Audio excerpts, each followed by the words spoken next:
Okay, so I have the pleasure of introducing Miss Diane Miller. So she became involved with camp because her boss was a delegate and has been coming back for 6 years now. And this is her 5th year doing a directed study.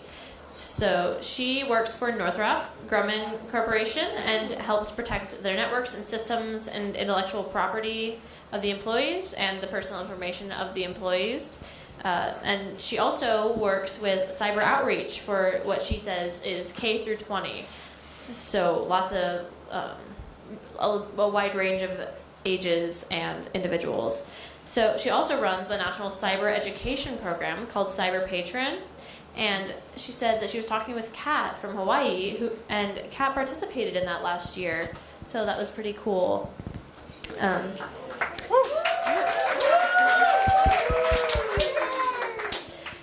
So she started this program in the US and then took it to UK and Saudi Arabia, and then last month launched it in Australia. So to do this, she traveled a lot, and she really enjoys traveling because her dad was in the Air Force, so she's lived all over the world. But she loves living in Virginia, which is where she lives now. She thinks it's really pretty and has a really awesome history. So if she could go anywhere, though, to visit, she would want to visit the Caribbean. Yeah.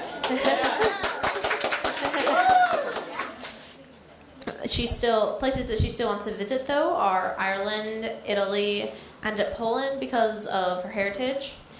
And she has a whole list of places that she still wants to visit. Last summer, she said she got to go on a river cruise that went from the Black Sea to the North Sea, and she said that was fantastic. And she said everywhere she's been to has had great food. So she thinks that that's just really awesome. And I asked her what she wanted, what her biggest dream was, and she said she, like a lot of people, she just wants to make a difference for others and make their lives better. And one of the ways that she works on doing this is she volunteers, especially for her church a lot of the time, and just in general really loves to have fun. So please welcome Ms. Diane Miller.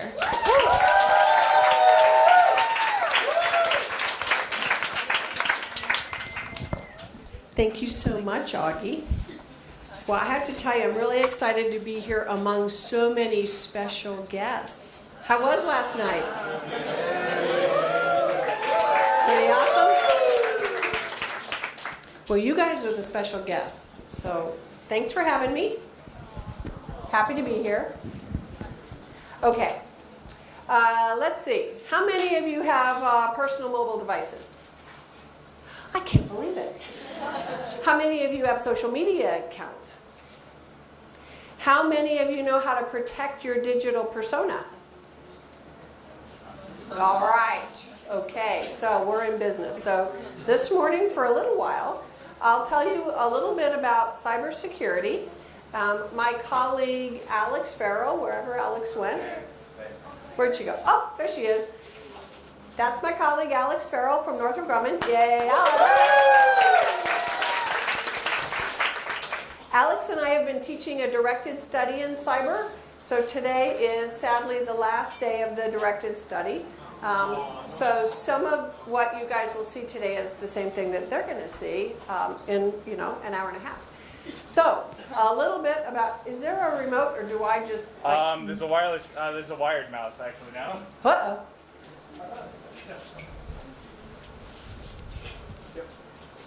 All right, I can do that, I think. Oh. Woo. Okay, so we're just going to talk a little bit about what cyber is, and then some of the things that you need to be aware of as a user in the cyber community or as a drifter through that world. A little bit about careers, because I have met a few people that want to major in computer science, but no one has jumped up and down and said, I really want to be a cyber defender. So we'll talk about that. So there's lots of different definitions of cybersecurity, kind of depending on what domain you're in. By domain, I mean, defense or retail or finance or whatever. It's perspective of the user.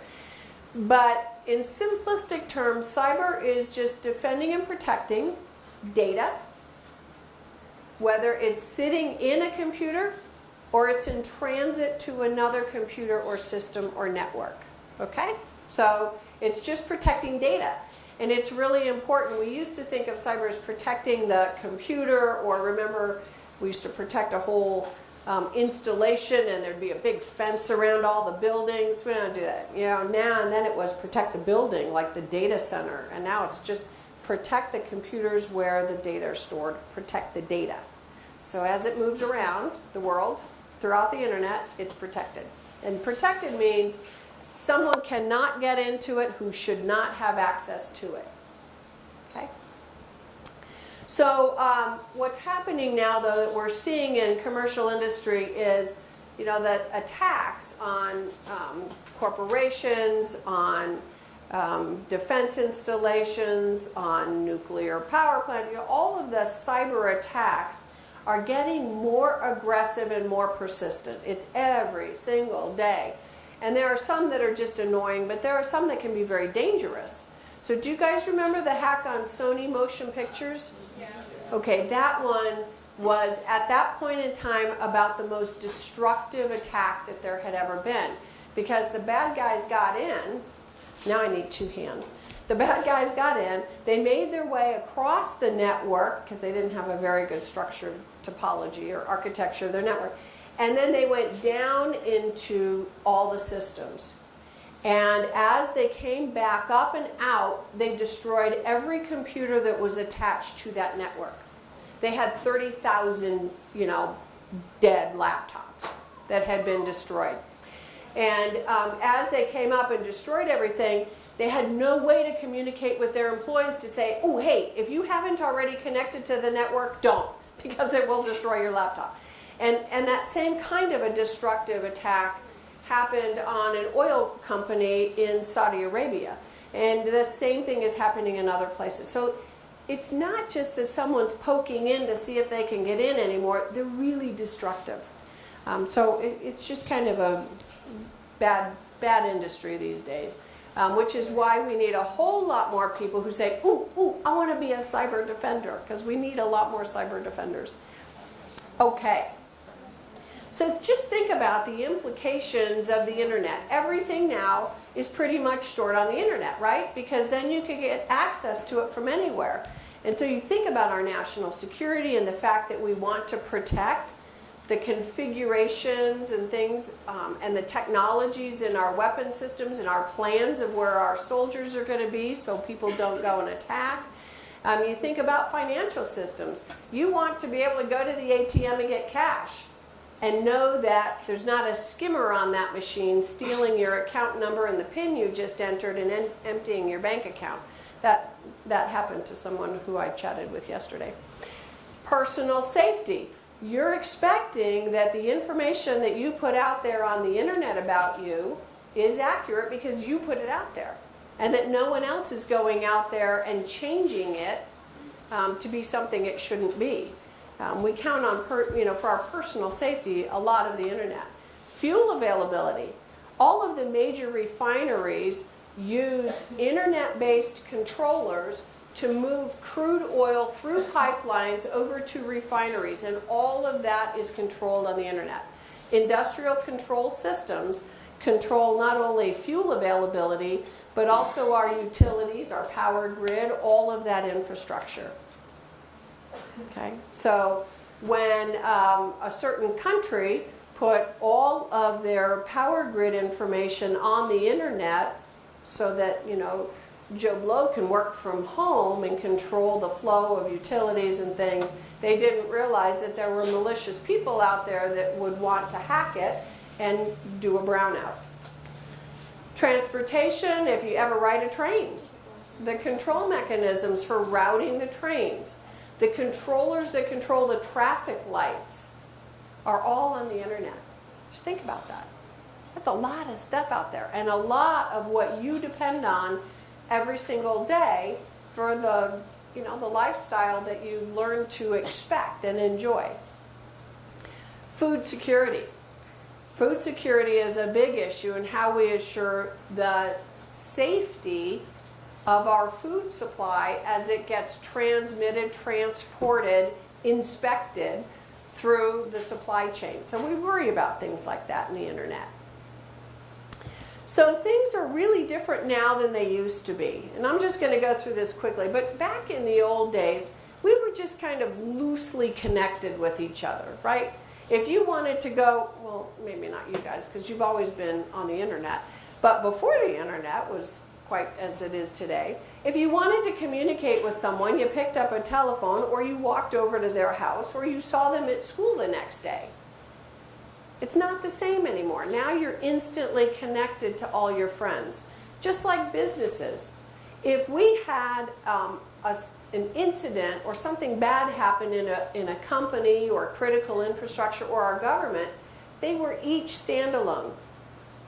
They didn't connect with each other.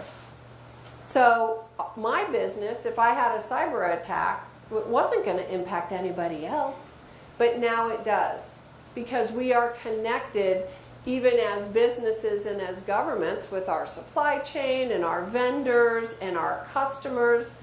So now when Target, for example, a retail store gets hacked, God bless you, now it impacts the customers, all of you guys, right? Because someone who just accidentally uploaded something through their supply chain now gave access to your credit card number that you used when you just shopped at Target yesterday.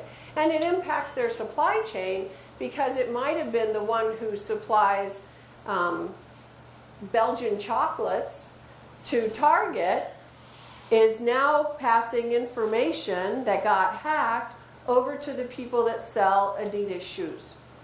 So we are all so interconnected now that there's a lot greater impact. If one organization gets attacked, it impacts a much broader range of other organizations. So think about all of these different, what we call external threats. So they kind of go left to right, irritant to really bad dude. And so a typical hackers, and there's not really such a thing as a typical hacker, but that might be a person who just is trying to break in, doing brute force, see if they can break into a system because they just want to see if they can get in. Okay, those kinds of people still exist, and they can buy lots of tools on the dark web and on the internet. And our delegates yesterday learned just how easy it is for someone to break into a system and find out all kinds of things. And so those kinds of people still exist, and they're kind of an irritant. Then you move on to state-sponsored. Do you know what that means?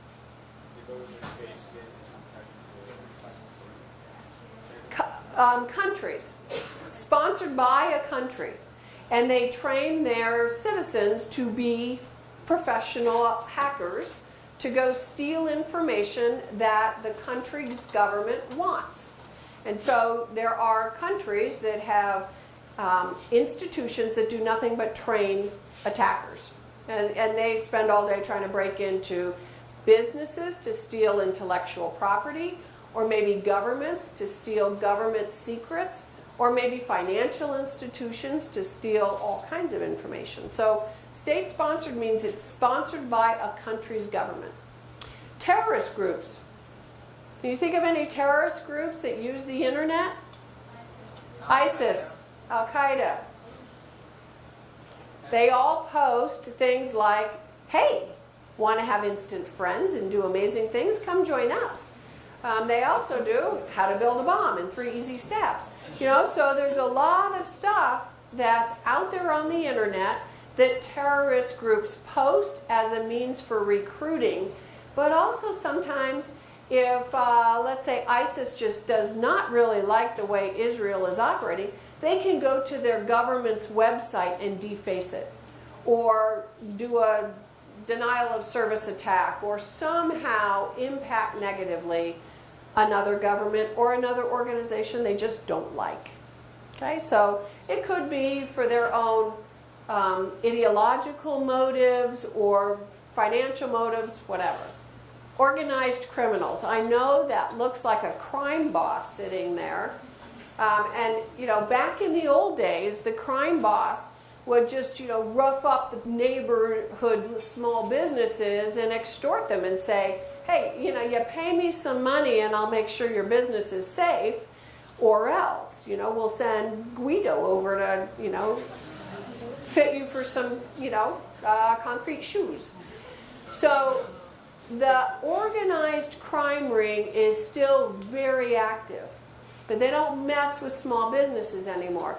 They are in the business of buying on the dark web big chunks of personal data that they can use to extort individuals, or they might be buying big chunks of credit card numbers or personally identifiable information. Who knows what personally identifiable information is? Yeah. Information like your social security number that points to you individually and no one else. So it could be your combination of your birth date, where you were born, and maybe some other personal information about you. They tend to deal in that kind of ring and sell things on the dark web. Okay? So lots of different ways and different organizations that create an external threat that's pretty significant and scary. But that's not all. Dun, dun, dun, dun, that's not all. There's a thing called an insider threat. This is a person who legitimately has access to systems and information, so you trust them, right? Let's say this is Jimmy in accounting. So Jimmy in accounting gets to run the payroll. So what does he know about you as an employee? He knows how much money you make. He knows your social security number because he files your payroll taxes that go to the IRS. So you don't think anything about Jimmy because he's got access, right? But if one day Jimmy gets disgruntled and says, you know, I'm going to show them, that guy got a raise and I didn't, Jimmy can do a lot of internal harm to an organization because he has access and nobody suspects him.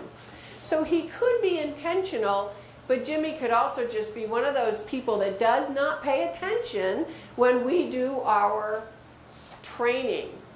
And so he says, oh, it'll never happen to me. No one's going to send me one of those emails with links that makes my account blow up. So every day we're training our employees in our organization about insider threat. It's not only how to protect our Northrop Grumman infrastructure by not clicking on those links and emails that you get from people you don't know, or the attachments, but also if you look around and you think, you know, Jimmy's been downloading really big files, or Jimmy's been getting into systems he shouldn't. How to be on the lookout for a Jimmy. And I apologize to anyone named Jimmy or Guido. Okay, so here's a little bit about some topics, and I think these are probably the most critical because I think you guys do this. Do any of you do social media stuff? Yeah, you do. One thing you need to be careful of is social engineering. You know what that is? Social engineering takes advantage of the fact that we're all pretty trusting. You know, I've met so many of you over the last few days, and I trust you. You're all great people. And so I might tell you things I wouldn't tell other people. You might find out things about me that I don't tell other people, but I trust you guys. So maybe what I tell you is something that you could use to build a relationship with me. Hey, Diane, I saw on your social media account that you like Hootie and the Blowfish. I love them. I just went to their concert. And then you start to build a relationship with someone based on something you have in common. And by the way, yes, there is a band called Hootie and the Blowfish. So the idea is that someone's trying to build a relationship with you, but not because they want to be your friend, but because they want to use you for bad purposes. Maybe because you have access to information they want. Maybe because you're Jimmy and they know you can get into all the accounting systems and maybe skim a little off the top and send it to a payroll account that doesn't really exist. Okay?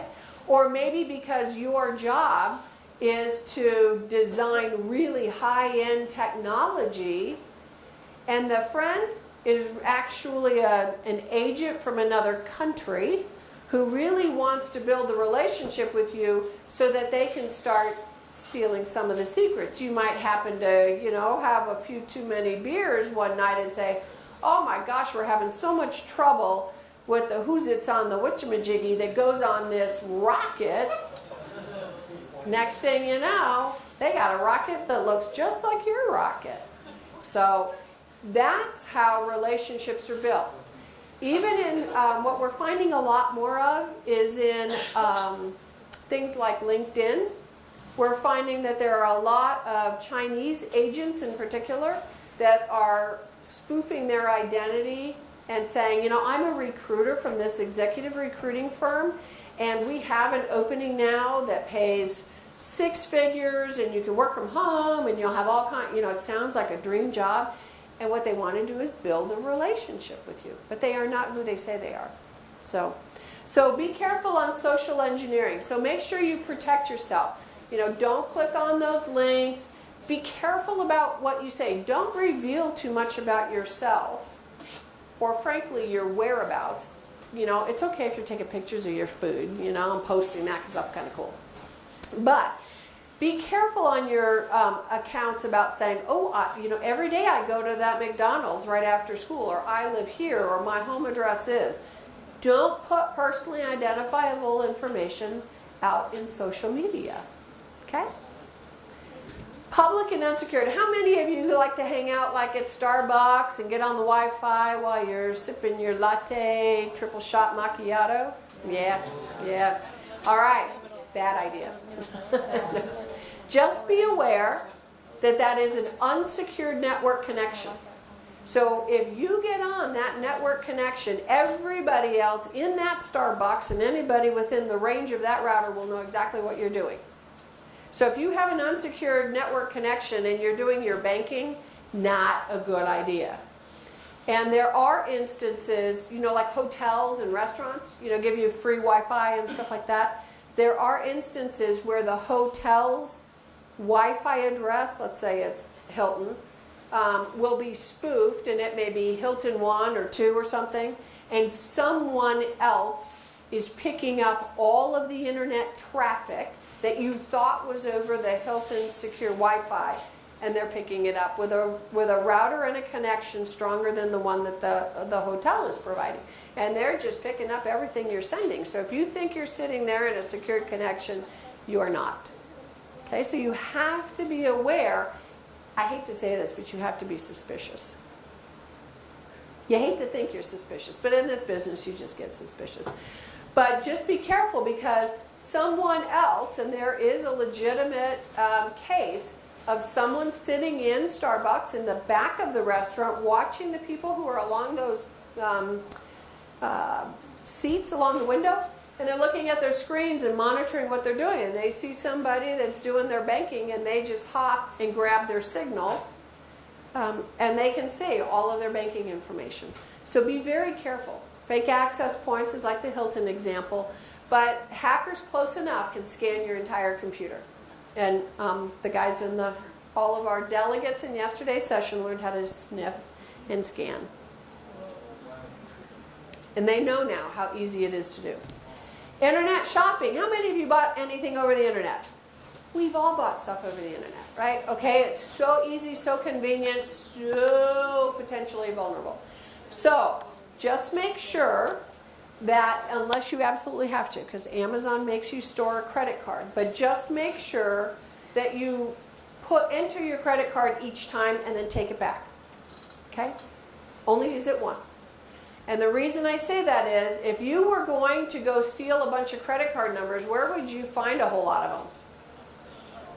On Amazon, on Target.com, on any of the big retail sites, because they store them. So those become very attractive targets for the organized crime and others that want to steal a whole bunch of credit card numbers in one easy hit. So, so don't store it unless you have to. You know, enter it every time. I know it's kind of time consuming and painful, but just do it. And then sometimes when you start to type in a URL for a place you like to shop, it may autofill. So just be careful of that, because sometimes autofilling will get you to one of those fake URLs that's meant to look like the real thing. And you'll be routed through somewhere else where they're stealing your information. And then just use sites that you're familiar with. They're reputable. And then sometimes, when you're on the site, it'll say, oh, and you might also like this and this and this. And before you know it, you've gone down a rabbit hole full of links. Be very careful. So just, mouse over and see what the URL is and make sure it looks legitimate. Not always easy to tell, but at least you've tried. And then there's a place called the US CERT, run by the Department of Homeland Security, that has some really great consumer tips for internet stuff. So, social networking, we kind of talked about this one, but be very careful because any of the social networking sites, you've all learned now that Facebook has some pretty sophisticated tools they use for creating relationships and data that didn't exist before. I don't have a Facebook account. I don't want a Facebook account. But Facebook still has data about me because they got it from Google because I have a Google Mail account. And so they're pulling information from massive databases and building a profile. And that's what enables them to say, ooh, Diane, you like to shop at LL Bean. You might also like REI. And so then, have you guys ever noticed when you're on some of the social media, they say that you have pop-up ads and you're like, wow, that is so cool. How did they know I like stuff like that? Because they're building a profile about you and they know where you like to shop, what you like to buy, who you associate with, and they build massive networks of data and connections. Okay, so even if you don't do business with them, they sometimes have that information already. Okay, so be very careful. Cyber predators, cyber bullies will use the capabilities of the internet to identify you and target you. Okay, so be very careful what you put out there. And once it's on the internet, it's always on the internet. Okay, we do know that universities are reviewing applicants' social media accounts to see if this is the kind of person they want on their campus. Employers are doing the same thing. So be very careful what you put out there, and be very careful what your friends put out there about you. And you may not know about it, but you might be in a group photo. Okay, I'm not saying any of you might do this, but let's say you're playing beer pong at a party and you are underage and somebody's snapping photos and there's a geolocation code and they do friend tagging, and it's like, look at that! Susie Jones is 19 doing beer pong at an after-hours party where she wasn't supposed to be, and then, a university or an employer says, I'm questioning Susie Jones's judgment. Okay? So be very careful what you put out there. And if you can have your friends not post pictures of you or tag pictures of you, that would be a good thing. Okay? And the geolocation tagging on photos, cyber predators can use that to find you. So it just sounds awful. Can I ask something right quick, Diane? Sure. So one thing you want to do too is you want to check on your social media accounts, check your privacy settings, because they adjust them all the time, they don't always tell you. So the only reason everybody got a big notice lately is, oh, we've changed our privacy settings because Facebook kind of got a little hot water about how they were sharing people's information. So just go back occasionally, like once a quarter or twice a year, and check your privacy settings and make sure nothing's changed. That's a great point. Thank you, Alex. That's a great point. The reason a lot of the privacy settings also changed is because there was a new international law put in place in May called the Global Data Protection Act. And that impacts the transfer of personal data across certain countries. And so they had to change their privacy policies. So yeah, check those and check your settings and make sure that on things like LinkedIn, it's good for all of you maybe to start building your professional network.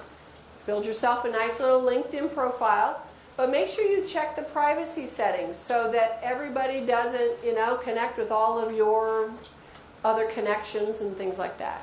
Maintain your privacy. Oop, did I do that one or did I just skip it?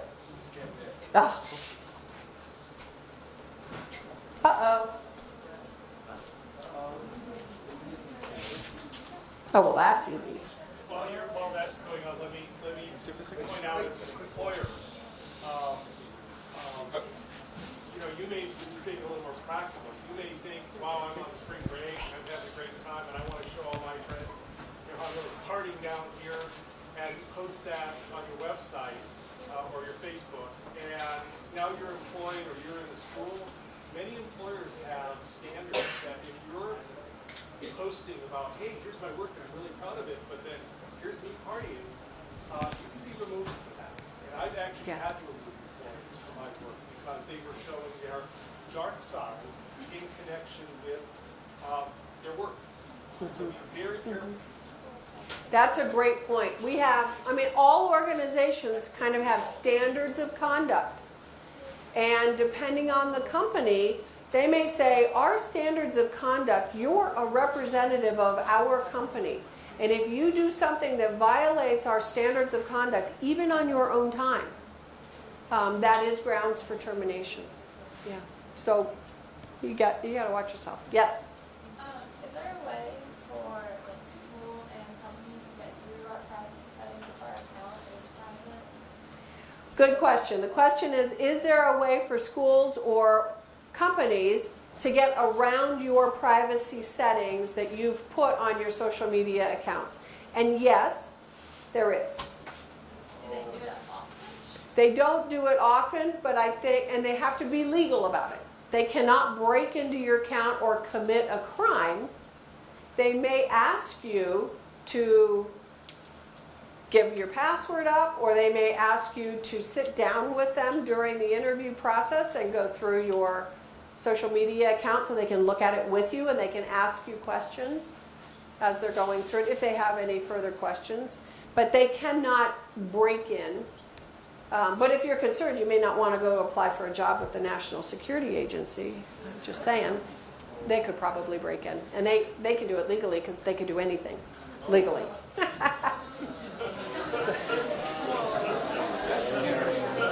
It is scary. So smartphones. You guys all said you have smartphones or some kind of a mobile device. They're great, but just be careful. A lot of the applications that were built to sit on top of the operating system are not secure.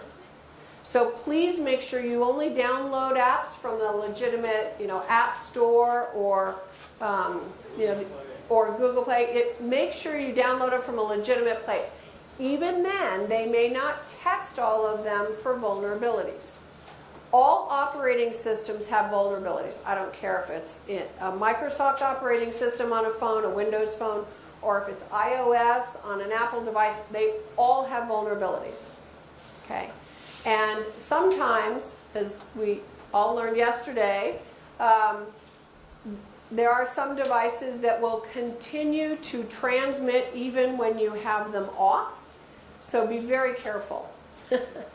Third-party applications just means somebody else is writing a cool app. Okay? And they put it out there and you look at it, you may want to use it. Just be careful where you get your apps. And make sure on your phone that you've configured it for a password login. You do Find My Phone in case it grows legs and disappears and walks away. So just kind of be careful of the phone settings you have. In the background mode, you probably don't want your apps able to tag your location, whether you're using that app or not, because that in effect is like having a homing device on your body. Okay, so just be careful about what you allow your apps to do. Okay, any questions so far? Now that I've scared the willies out of all of you. Yes? Just a quick question. What if Google already knows about me? I mean, maybe I got careless and I didn't review my privacy settings, and now they know my location, my browsing history, and everything. Is there a way to get that back, or am I lost forever? Alex mentioned that they all just changed their privacy settings, and I believe by law they've been required to inform you of how you can remove your account and delete the history. But what you're actually probably deleting is the connection from you to your history, but your history is still out there floating around with no connection to you. So someone can find it if they really want to. So, you know, you can delete your account, kind of wipe yourself off the face of the earth. Yes? And the large hacks, like the hacks and the Equifax, who takes accountability in terms of like, is it like their security department that takes accountability? Oh, that's a great question. Great question. Who's held accountable when there's a hack against Yahoo or some of the major ones? Did you guys all hear about the Office of Personnel Management attack, the OPM hack? Okay, so roughly, I'll leave it. Roughly 35 million U.S. citizens had their personally identifiable information stolen, okay, because OPM didn't secure it properly. No one at OPM has lost their job, but everything about me since the age of 18 in my security file is now in the hands of China. And so, you know, they're going to lay low, hang on to that data, use it at some point when they want to, and create a bunch of other identities, but no one was held accountable for that. It is the responsibility of the information security organization, like Alex and I work for, to make sure that we protect the corporation's intellectual property, so everything about our satellites and aircraft and everything that we build, but also the personal information of our employees. Their personally identifiable information, because we have a lot of information about our employees, right? So we can pay them and file payroll taxes and all of that. So it's our responsibility. Who the organization holds accountable is another question. Yeah. And it's very difficult on broad attacks, like an attack, well, we know where the Sony attack came from. There are some attacks you cannot attribute to a single organization or individual because they've covered their tracks in the attack and you may not know where it came from. So, the Stuxnet virus, for example, we're suspicious of who launched it, but there's not proof.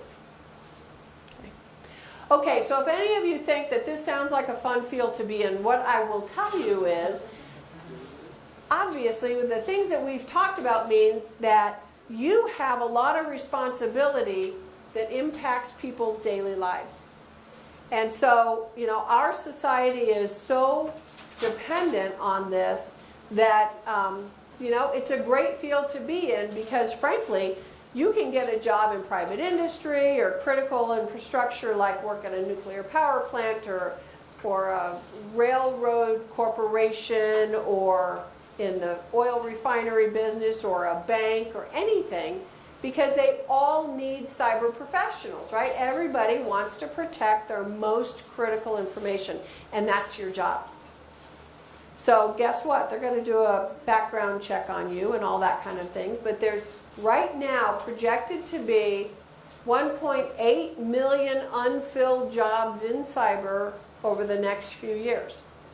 There are not enough people going into this field, and so that's why we keep on promoting it, is to get more people interested in science, technology, engineering, and math. And so you look at these, it's a good idea to have a good solid STEM background, science, technology, engineering, and math. But there's all kinds of different degrees and majors that could lead to a career in cyber. These are kind of the more hardcore, but we have people that work for us that are behavioral scientists. Why? We need their help going and finding Jimmy in accounting, that insider threat guy. They do behavior patterns. They analyze different kinds of activities and help us figure out if there might be a threat there. So people that major in criminal justice or criminology or forensics, any of those would have a great opportunity for a career in cyber. So there's lots of certifications that are out there. You can always learn more. You can get certified. Sometimes certifications can replace the amount of education, but the best careers are for those who have at least completed 4 years of university. You can get a job like Kat, because she did Cyber Patriot in high school. Kat can get a job right now as a cyber analyst. Wow. Yeah.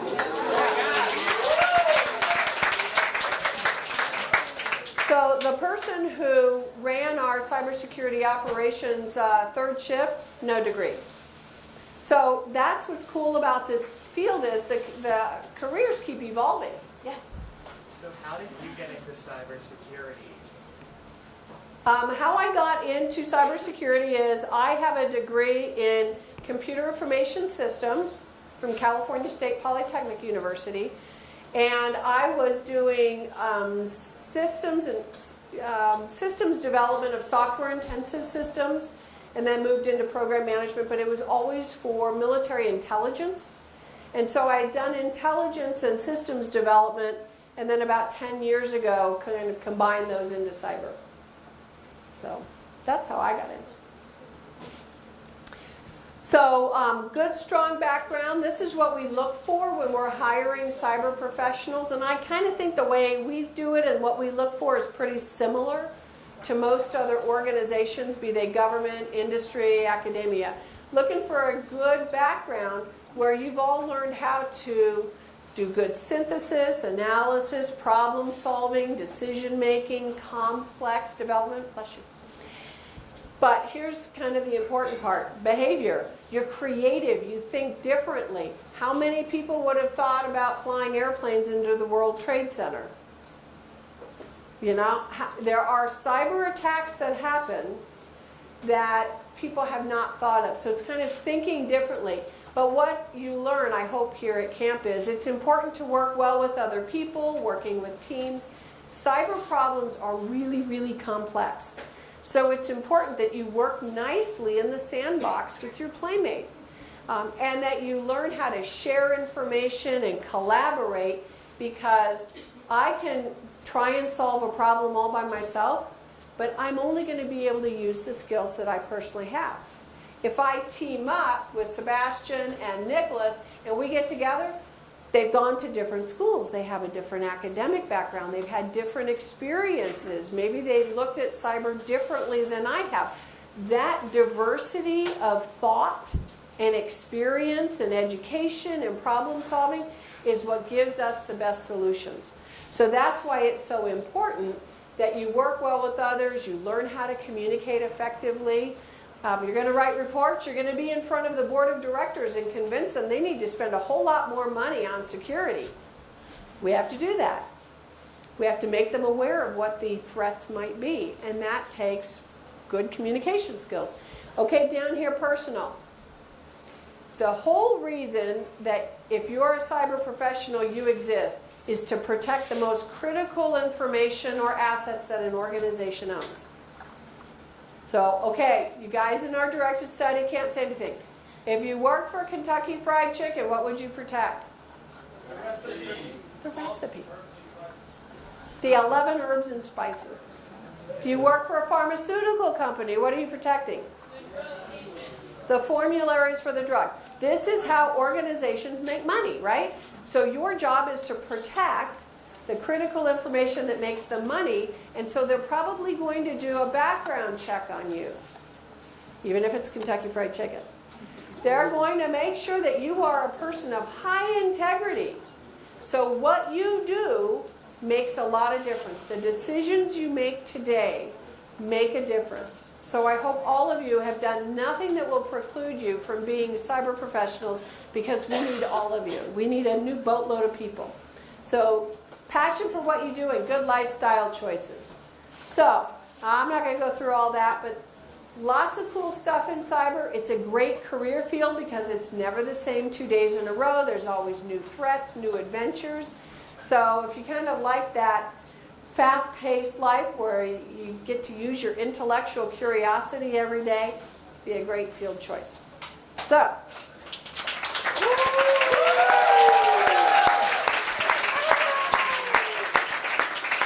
Question, Sebastian. Okay, so you talked about state governments funding like security threats, right? Yes. Is there any security, likewise, foundation here in the U.S. that turns people to attack other countries? And what Good question. the ethics about that is like? Good question. When, like in both, okay, so for example, like when a government attacks other governments, and when someone else, like for example, Julian Assange, he attacks governments and develops or takes out secrets that may be unethical about certain governments. Right. Okay, there's a whole lot packed into that one, but the first question was, foreign governments, and China's not the only one, but they are probably the most prolific, train people in centers to be attackers, okay? And Sebastian's question is, do we do that in the United States? We do not have academic institutions that are in the business of training attackers. There are government agencies, and only government agencies, that have certain privileges to do an attack, okay, or to exploit information. And people who work for those agencies, like NSA, are trained by them. But we are not. If we are attacked, a private corporation like Target cannot go back and attack who they thought attacked them. That is illegal in the United States. So only designated countries with certain constitutionally authorized privileges are allowed to do that. So there are people like Julius Assange who took classified information and put it out there in WikiLeaks so that everybody can see it. That would, if you're putting classified information, you could be tried for treason under Title 18 of our U.S. Code of Justice. So we have laws that are supposed to protect the United States citizens, because if information gets out there, all the citizens could be vulnerable at that point. So we have laws that protect the citizens, and we have laws that can go against people that commit crimes like that. Yes? What is the most memorable hack you've had to deal with? The most memorable hack I've had to deal with.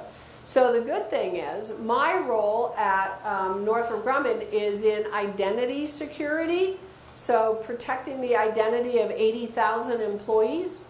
I don't deal in the active defense area where our cybersecurity operations center, that falls under a different director. But I don't know, it just seems like there's a lot of just ongoing ones that they track. There are cases where we'll see someone trying to poke at our network and we're like, we saw that signature 3 years ago. And so they're just persistent. It's called the advanced persistent threat. And they just keep at it, trying to find a way into our system. So I don't deal too much in the direct hack. So there was another one over here. Okay. Nicholas. Yes, okay. So these cyber protectors, right? We are the ones that protect our information, but won't you also have access to our information, making you all the most dangerous inside threats? Good question. So Nicholas said, since your job is to protect the information, aren't you the most dangerous because you know everything? So there's a reason why my company looks to make sure that I'm an ethical person and that I'm not selling the information of those 80,000 employees out on the internet or WikiLeaks or something. But that's why we have a thing called least privilege in information security, and it says, I am only going to be given access and privilege to that information absolutely required to do my job. So we kind of segment information and systems so that you can only get to what you need. You can't get access to every little thing and piece it all together and go attack people. But that's why it's so important that we check our employees. Everybody checks them. Yes? So as a cybersecurity professional, what would your typical day working be like, potentially? And I know it differs. It's mostly those vice presidents that lose their badges. A typical day across an information security organization would be going through the logs the next morning as you do your shift change in the operations center to see what came in overnight. They all run 24/7. So one shift is reporting out what they saw on log. There might be things that you refer on for deeper forensics. You might be looking at kind of the overall health of your systems. You might be patching your systems to make sure that you've got the latest version of your operating system and all of the patches, because Microsoft is sending out patches all the time based on reported vulnerabilities. You might be going and requesting more money for better infrastructure or better protection. Clearing employees. Yeah, I mean, a lot of audit log investigation. We might be collecting data and referring it for criminal investigation. All kinds of things. There's all kinds of stuff happening. Are you mostly in front of the computer, or are there like other things that go on?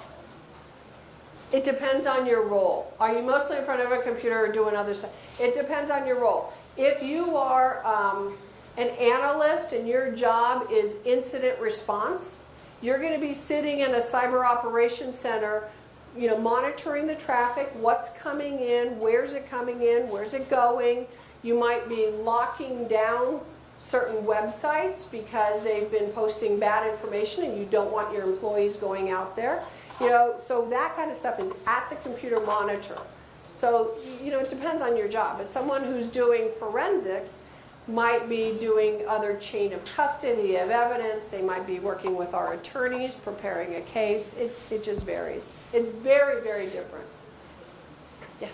I have two questions. So what are your thoughts on like a reputable password manager like LastPass? I think if you use an automated password manager, it's certainly better than writing down your passwords somewhere. So it's a good idea. I mean, if it helps you, that's great. And my second question is, how do you think like quantum computing will help with security? Because the moment someone tampers with it, all the data just, you can't access it. So what it help with? So there are a lot of capabilities. How does quantum computing help with cyber? There are a lot of capabilities in technology and technology advancements that will make the environment different. But the bottom line and the objective is still to protect that data. And so if it's moving faster or you could store a whole lot more, you might think about changing your architecture so all your data is not in one place. Things like that. So you have to think about the impact of those technological changes on your current infrastructure. Yes? One more question. Oh. One more. One more? One more. One more. Here. So, what can we do if we get someone that steals our data is trying to make things do something to that?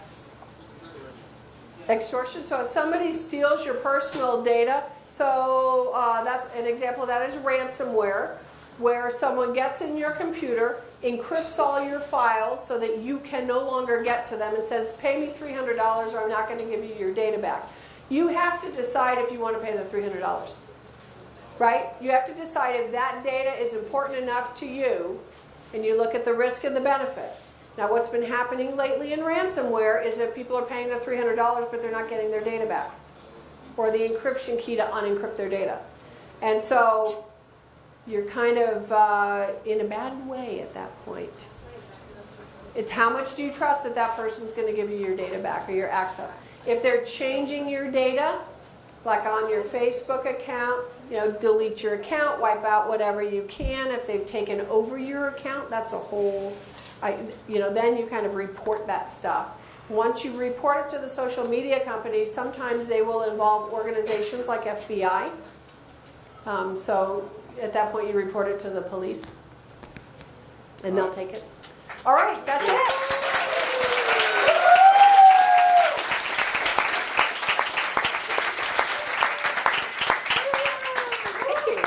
My colleague here, Alex, has 3 things for you. Okay. All right, Alex, please tell our contestants what they have. So, each of the ping pong tables, each end of the